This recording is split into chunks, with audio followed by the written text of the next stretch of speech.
पढ़ क्या लिया था, वर्क डन पढ़ लिया था। वर्क डन किस में, रिवर्सिबल प्रोसेस में। तो आज एक समरी देख लेते हैं कि आपको थर्मोडायनेमिक्स में वर्क डन किस किस फॉर्म में पढ़ना है। तो भाई होता क्या है कि हम पढ़ रहे हैं कौन सा प्रोसेस, आइसोथर्मल प्रोसेस। तो आइसोथर्मल प्रोसेस में, किसमें, आइसोथर्मल प्रोसेस में,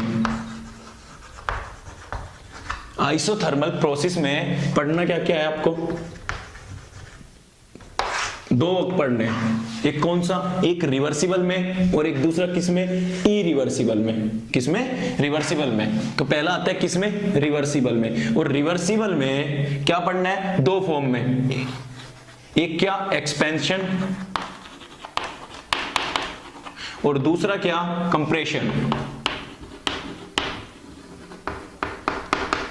एक एक्सपेंशन और दूसरा क्या, कंप्रेशन। जब हम इरिवर्सिबल की बात करते हैं, किसकी, इरिवर्सिबल की, तो इरिवर्सिबल में हमारा तीन पार्ट में डिवाइड हो जाता है। कितने पार्ट में, तीन पार्ट में। एक तो होता है फ्री एक्सपेंशन, कौन सा, फ्री एक्सपेंशन।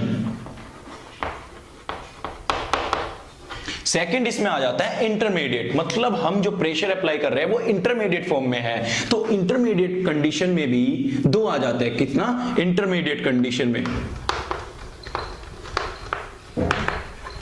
तो इंटरमीडिएट कंडीशन में भी दो आ जाते हैं, कौन सा, एक एक्सपेंशन और दूसरा कंप्रेशन।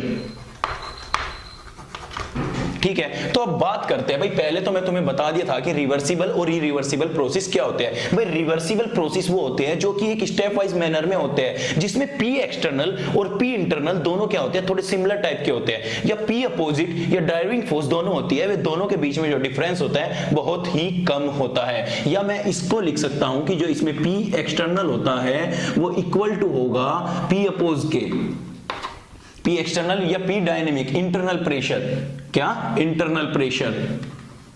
बात समझ में आई। जो कि इरिवर्सिबल में अपोजिट होता है, जो कि इरिवर्सिबल में पी एक्सटर्नल जो कि अप्लाई हो रहा है ऊपर से, और जो गैस का प्रेशर है अंदर से, उन दोनों के बीच में जो डिफरेंस होता है बहुत ही ज्यादा होता है। तो होता क्या है, जब हम एक्सपेंशन का केस हमने लास्ट टाइम पढ़ लिया था, तो एक्सपेंशन में हमारा जो फॉर्मूला निकल के आया था, क्या, Q equal to minus W is equal to क्या आया था, nRT ln V2 by V1। तो ये एक्सप्रेशन किसका था, एक्सपेंशन के केस में, जिसमें V2 बाई V1। जब हम कंप्रेशन की बात करते हैं तो सारा फॉर्मूला सेम रहेगा, होगा क्या कि V1 और V2 वॉल्यूम चेंज हो जाएंगे, क्योंकि जो एक्सपेंशन में हम वॉल्यूम देख रहे थे वो V1 से कहां जा रहा था, एक्सपेंड होके V2 में जा रहा था। लेकिन जब हम कंप्रेशन की बात कर रहे हैं तो वही वॉल्यूम V2 से होके कहां पे आ रहा है, V1 में आ रहा है। तो कंप्रेशन में होता क्या है कि जो ये फॉर्मूला है, फॉर्मूला सेम रहता है, बाकी जो ये वॉल्यूम है, ये वॉल्यूम आपस में क्या हो जाते हैं, कन्वर्ट हो जाते हैं। तो कंप्रेशन के केस में जो फॉर्मूला बनता है वो बनता क्या है, Q इक्वल टू माइनस के W is equal to nRT ln V1 by V2। अब होता क्या है, बाकी जो आइसोथर्मल प्रोसेस थे, हमें चार चीजें यहां से पूछी जाती हैं कि आइसोथर्मल प्रोसेस में, रिवर्सिबल में Q, W, U और H, ये चारों क्या क्या होंगे। तो जैसे हम आइसोथर्मल प्रोसेस पढ़ रहे हैं तो हमारे दिमाग में फिक्स हो जाना चाहिए कि टेम्परेचर हमारा कांस्टेंट है, और जो इंटरनल एनर्जी है और इंथैल्पी है वे हमारी एक टेम्परेचर का फंक्शन है। तो इस वजह से रिवर्सिबल में भी और इरिवर्सिबल में भी जो U रहेगा, क्या, U और equal to H equal to क्या रहेंगे, जीरो रहेंगे। दोनों के केस में, आइसोथर्मल में याद रखो, आइसोथर्मल में, रिवर्सिबल में भी और इरिवर्सिबल में भी U और H क्या रहेंगे, दोनों जीरो रहेंगे। तो बार बार ये लिखने की जरूरत नहीं है। तो अब देख लेते क्या है कि भाई ये वॉल्यूम के चेंज में है, किसकी टर्म में है, वॉल्यूम की चेंज में। अगर हम इसको किस में चेंज करें, प्रेशर की, तो P1 V1 इक्वल टू क्या होता है, P1 V1 इक्वल टू क्या होता है, P2 V2। तो जब P1 by P2 equal to क्या हो जाएगा, V2 बाई V1। अगर हम इस वॉल्यूम को किसके टर्म में चेंज करें, प्रेशर के टर्म में, तो हमारा फॉर्मूला क्या आ जाता है, Q इक्वल टू माइनस के W।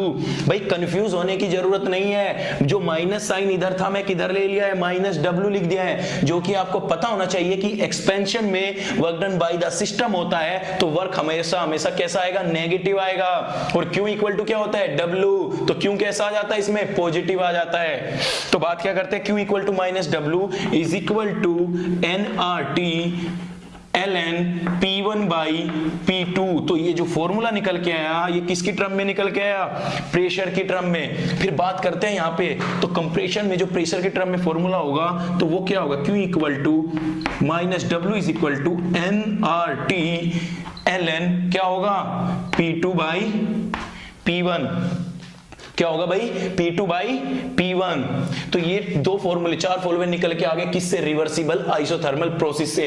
ये एक्सपेंशन का केस है और ये कंप्रेशन का केस है। फॉर्मूला एक ही याद रख सकते हो क्योंकि वर्क डन रिवर्सिबल में, एक्सपेंशन में नेगेटिव आता है और सॉरी कंप्रेशन में क्या आता है, पॉजिटिव आता है। बात समझ में आई। अब इन्हीं फॉर्मूले को अगर मैं किसकी टर्म में लिखना चाहूं, इस वॉल्यूम को किसकी टर्म में, कंसंट्रेशन की टर्म में लिखना चाहूं, तो कंसंट्रेशन इक्वल टू होती क्या है भाई, कंसंट्रेशन अगर मैं C1 ले लेता हूं तो C1 इक्वल टू होता क्या है, नंबर ऑफ मोल अपॉन में V1, क्योंकि हम एक बार में वॉल्यूम क्या रख रहे हैं V1 और दूसरे टाइम में वॉल्यूम क्या रख रहे हैं, नंबर ऑफ मोल सेम है भाई V2। अगर हमें कंसंट्रेशन गिवन है तो हम इस फॉर्मूले को कंसंट्रेशन की टर्म में कैसे रिप्रेजेंट करेंगे, तो देखते हैं भाई। तो क्या हो जाएगा, C1 by C2 equal to क्या हो जाएगा, N by V1 multiply V2 by N। तो N से N कैंसिल, तो C1 by C2 is equal to क्या आ जाएगा, V2 बाई V1। तो अगर इस फॉर्मूले को मैं किसमें, कंसंट्रेशन की टर्म में लिखूं तो ये फॉर्मूला देखो कि कंसंट्रेशन की टर्म में कैसा हो जाएगा, ये फॉर्मूला कंसंट्रेशन की टर्म में कैसा हो जाएगा, तो ये हो जाएगा nRT ln C2 by C1। जो C2 बाई C1 है यहाँ किसको रिप्रेजेंट कर रही है, कंसंट्रेशन को रिप्रेजेंट कर रही है। तो ये जो ओवरऑल प्रोसेस था ये रिवर्सिबल का, तो रिवर्सिबल में सिर्फ यही क्वेश्चन आते हैं। थर्मोडायनेमिक्स में जो वर्क डन के क्वेश्चन आते हैं बस आपको ध्यान इतना ही रखना है कि यहाँ पे प्रोसेस कौन सा दिया है, आइसोथर्मल। उसके बाद चेक करना है कि रिवर्सिबल है कि या इरिवर्सिबल है। तभी इसी अपोज मैनर में मैं एक चार्ट बनाया कि आपको प्रोसीड कैसे करना है। पहले आइसोथर्मल प्रोसेस देखना है कि प्रोसेस कौन सा, आइसोथर्मल है या एडियाबैटिक है। आइसोथर्मल के बाद फिर देखना है कि भाई रिवर्सिबल है या इरिवर्सिबल है। अगर रिवर्सिबल में आता है तो सिर्फ दो पाथ निकल के आते हैं, लेकिन जब इरिवर्सिबल की बात करते हैं तीन पाथ निकल के आते हैं। कौन सा, फ्री एक्सपेंशन और इंटरमीडिएट, और इंटरमीडिएट में भी कौन सा, एक्सपेंशन या कंप्रेशन। तो बात करते हैं अब, तो ये जितना फ्लो चार्ट था ये किसका निकल के आया, हमारा रिवर्सिबल का निकल के आया। ठीक है, अब बात करते हैं इरिवर्सिबल प्रोसेस की। किस प्रोसेस की, इरिवर्सिबल प्रोसेस की।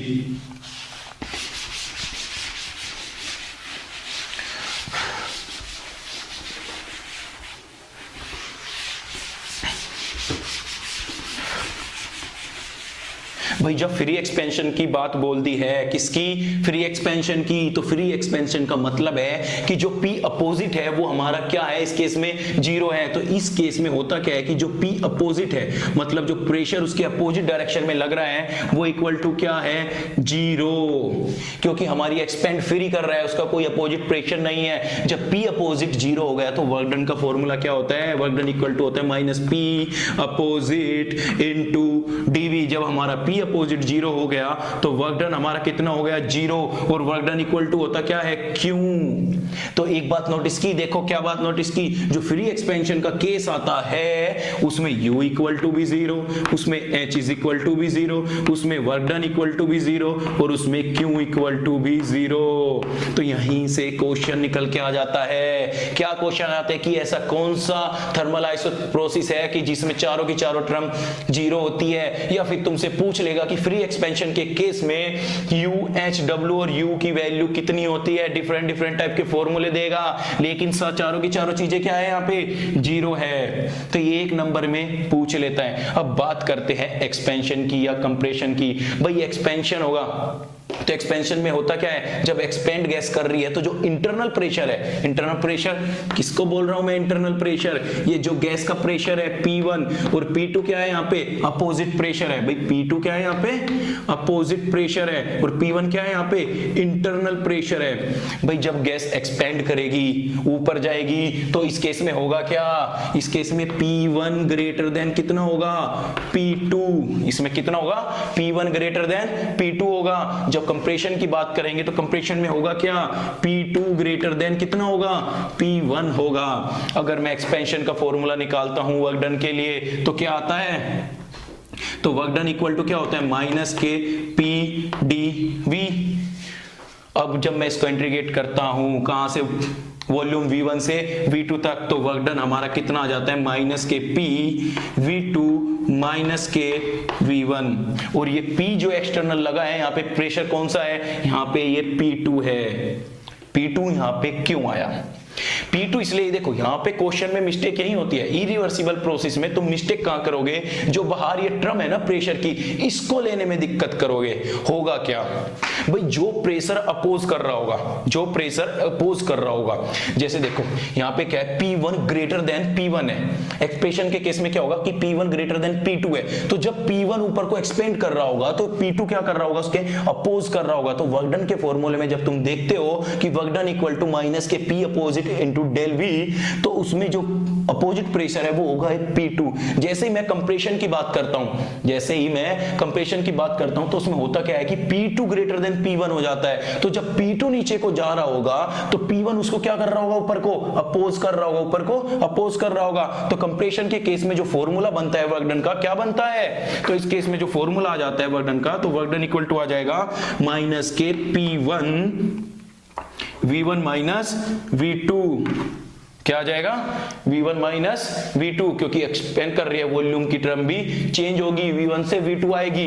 बात समझ में आई, तो यहाँ पे P1 आ जाएगा और यहाँ पे P2 आ जाएगा। तो ये तीन फॉर्मूले निकल के आए यहाँ से। लेकिन ध्यान रखो, अगर मैं P2 को किसकी टर्म में लिख दूं, वॉल्यूम की टर्म में लिख दूं, किसकी टर्म में, वॉल्यूम की टर्म में, तो देखो अब कैसे होते हैं जब एक्सपेंशन के केस को।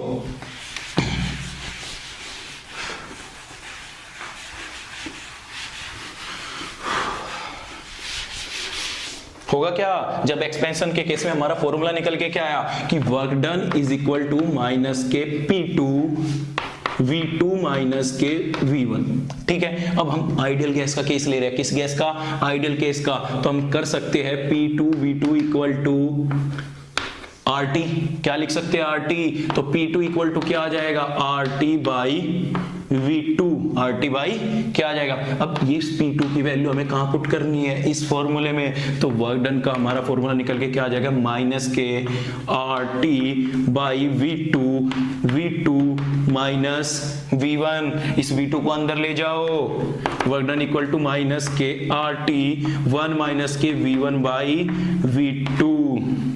तो कभी कभी क्वेश्चन में क्या प्रेशर ना देके टेम्परेचर दे देता है और V1 V2 वॉल्यूम चेंज दे देता है, तो तुम्हें कौन सा फॉर्मूला अप्लाई करना है, ये फॉर्मूला अप्लाई करना है। बात समझ में आई। वही अगर कंप्रेशन की बात करते हैं तो यहाँ पे P1 की वैल्यू लिखोगे, और जब P1 की वैल्यू लिखोगे तो क्या आ जाएगा 1 माइनस V2 बाई V1 आ जाएगा।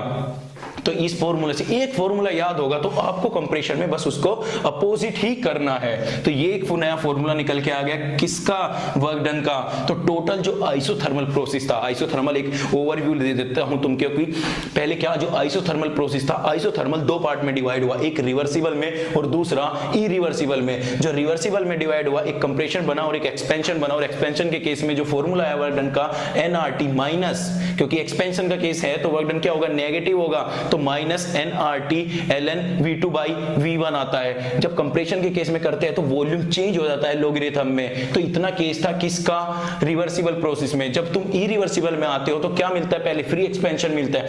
फ्री एक्सपेंशन का मतलब है कि जो गैस है वो एक्सपेंड कर रही है, वो फ्रीली एक्सपेंड कर रही है, उसका अपोज करने वाला वहां पे कोई प्रेशर अवेलेबल नहीं है। तो P अपोजिट उस केस में क्या होता है, जीरो होता है। जब P अपोजिट जीरो हो जाता है तो वर्क डन इक्वल टू क्यों होता है, according to first law of thermodynamics, और चारों की चारों टर्म फ्री एक्सपेंशन के केस में क्या हो जाती है, जीरो हो जाती है। फिर हम आगे बढ़ते हैं कि हम मान लेते हैं कि हल्का सा प्रेशर अपोज में लगा देते हैं। जब P इंटरमीडिएट कंडीशन उसको बोलते हैं तो उसमें क्या होता है, एक एक्सपेंशन होता है, एक कंप्रेशन होता है। एक्सपेंशन के केस में जो होगा क्या, एक्सपेंड कर रही है गैस, तो एक्सपेंड कब करेगी, जब गैस का इंटरनल प्रेशर P2 से जो एक्सटर्नल प्रेशर ऊपर से अप्लाई हो रहा है उससे हाई होगा, तो क्या होगा, एक्सपेंड करेगी। और कंप्रेशन में क्या होगा, जो ऊपर से प्रेशर लगेगा P2 वो ज्यादा होगा किसमें, इंटरनल प्रेशर से। तो ये दो फॉर्मूले निकल के आ जाते हैं यहां से वर्क डन का, यहां से तो ये जो वॉल्यूम आएगी वर्क डन का, वर्क डन की जो यूनिट आएगी, यूनिट को याद रखना, यूनिट को मैं फर्स्ट लॉ में भी समझा दिया था। यहां से क्या आएगी, लीटर एटीएम में आएगी, और लीटर एटीएम को अगर जूल में या कैलोरी में कन्वर्ट करना है तो आर की, गैस कांस्टेंट की उस वैल्यू से मल्टीप्लाई करो जिसमें आपको वैल्यू चाहिए। अगर जूल की चाहिए तो 8.314 से मल्टीप्लाई करना है, और डिवाइड किससे करोगे, 0.08218 लीटर एटीएम से। बात समझ में आई। फिर अगर इस फॉर्मूले को हम थोड़ा एक्सपेंड करके लिखते हैं, क्या थोड़ा एक्सपेंड करके लिखते हैं तो क्या आता है, P2 की वैल्यू अगर यहाँ पे लिख दे तो फाइनल हमारा फॉर्मूला क्या आ जाता है, ये आ जाता है। ठीक है, तो इतना आ गया। अब सेकंड क्वेश्चन, बात समझ में क्या आती है, अब यहां तक तुमने वर्क डन पूछ लिया। अब अगला क्वेश्चन आता है कि सर हमें बताइए कि रिवर्सिबल आइसोथर्मल प्रोसेस तो पढ़ लिए, लेकिन हमें बताइए कि वर्क डन किस केस में मैक्सिमम होगा, रिवर्सिबल में मैक्सिमम होगा कि या इरिवर्सिबल में मैक्सिमम होगा। तो अब बात करते हैं कंपैरिजन की, बात करते हैं किस में, आइसोथर्मल प्रोसेस में।